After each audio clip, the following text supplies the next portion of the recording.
Nature's wealth, good for your health. This is the Raw Life Health Show.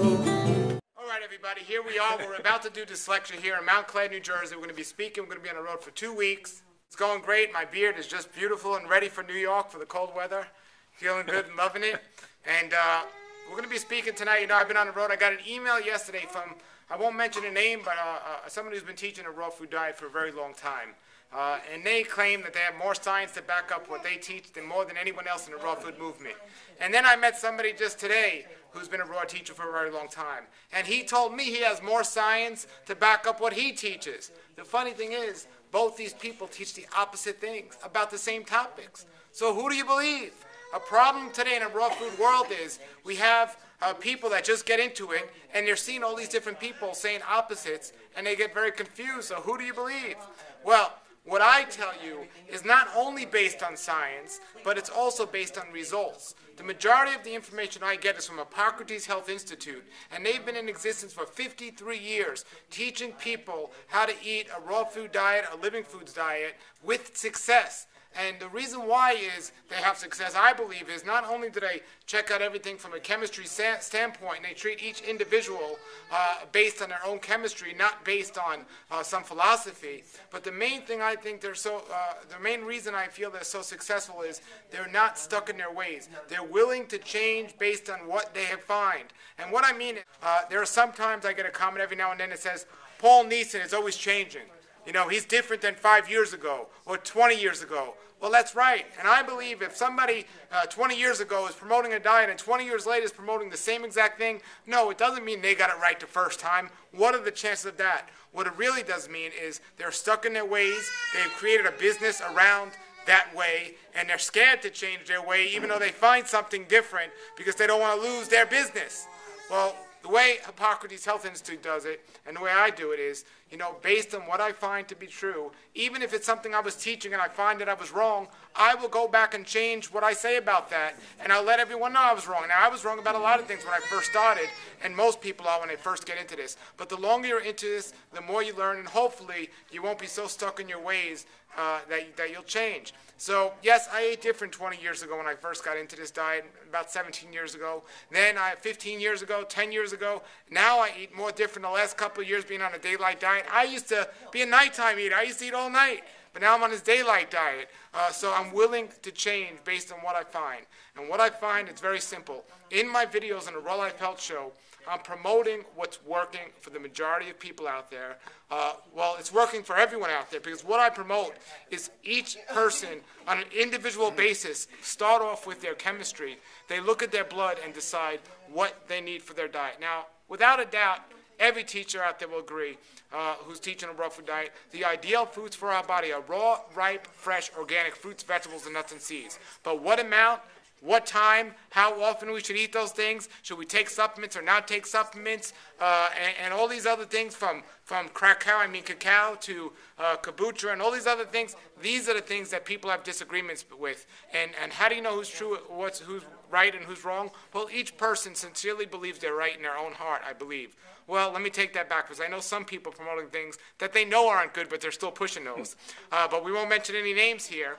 But what you know, it is really coming down to each person really is doing what they believe. However, is what they believe working. And when I have people call me up saying, well, they're addicted to cacao, and it was great at first, but it's not working out. Or people call me up and say, well, I used to eat 30 bananas a day, and at first I felt great, but I don't feel great now. Or people call me up drinking kombucha saying, you know, I don't feel good. You know, I feel a buzz every time I drink this. Or I feel too good because I feel a buzz when I drink this. You know, all these different things. You know, I know something, you know, if it's just one person, I say maybe it's that one person. If it's 5 people, I say maybe it's 5 people. But when I have a ton of people call me up saying these things, I know something's up with this. And I've never had somebody call me up saying, well, fruits and vegetables, they don't make me feel well on a raw state. Well, actually, let me take that back because I have. Quite often I get that. But then I introduce food combining to people. I say, well, when you ate that watermelon, did you eat a hamburger right before you had the watermelon? Maybe it wasn't the watermelon that made the problem. Maybe it was the hamburger. So we have to also follow correct food combining, which I'll talk about in another episode. So there's so many other topics we need to consider. But I'm just telling everyone out there, you know, it's good to listen to everyone out there. It's good to get the information, but not everyone's right and not everyone's wrong. However, how do you differentiate of who's right and who's wrong? How do you decide of who's got it right and who's got it wrong? Well, there's many factors to look at. The first thing you got to understand is the human body is an amazing machine that has so many different things that determine what is best for you in particular.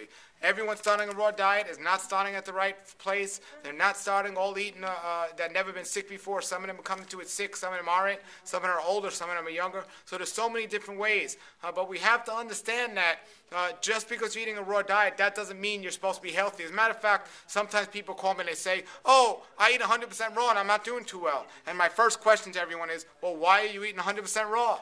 Now, there's two answers. One answer is because I studied it and I believe it's the best for me. And the other answer is, well, because other people are doing it and they told me to do it. Well, I'll tell you, they're both wrong because you do not need to eat a 100% raw diet to be healthy. You need to make sure you're not overeating. You're eating the foods that are as fresh as possible. If it comes in a bag container, box, can, or bottle, you have to suspect that maybe this shouldn't be in my body too often.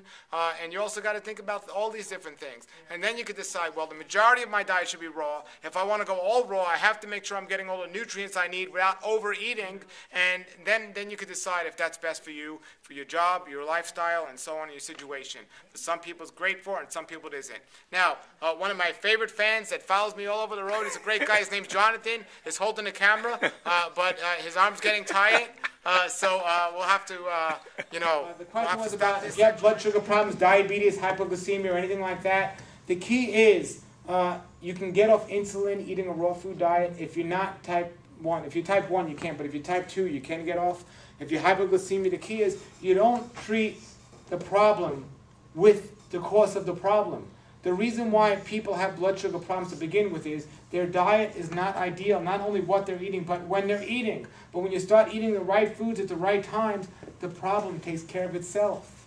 There's a chapter in my book that addresses blood sugar problems. And you read that and you'll see, when you start eating the right diet and things balance out, so you might have a longer transition to get to the daylight diet, but it will balance out. But if you're on insulin or if you're taking any other medications or if you think you need to keep eating, well, that's usually adding to the problem. That's making the problem worse. It's like if somebody has a headache and they stop taking aspirin, they're going to feel pretty lousy for a while, but then they're going to overcome the cause of the problem usually. So the key is not to keep eating to deal with the problem. The answer is to find out why you have the problem. Why do you have this issue with hypoglycemia? And it's probably because there's something you do either in your diet or your sleeping schedule or both that you need to fix. Now, if you're a type 1 diabetic, that's a little different story. But everyone else, hypoglycemia, type 2, usually not an issue. Now, I am not a doctor. I'm not a medical doctor. I can't tell you to get off your medications. I can't tell you what not to do. But what I can tell you is you take this information and you go to your doctor and you tell them what I said. And if they disagree with me, you know you're on the right track.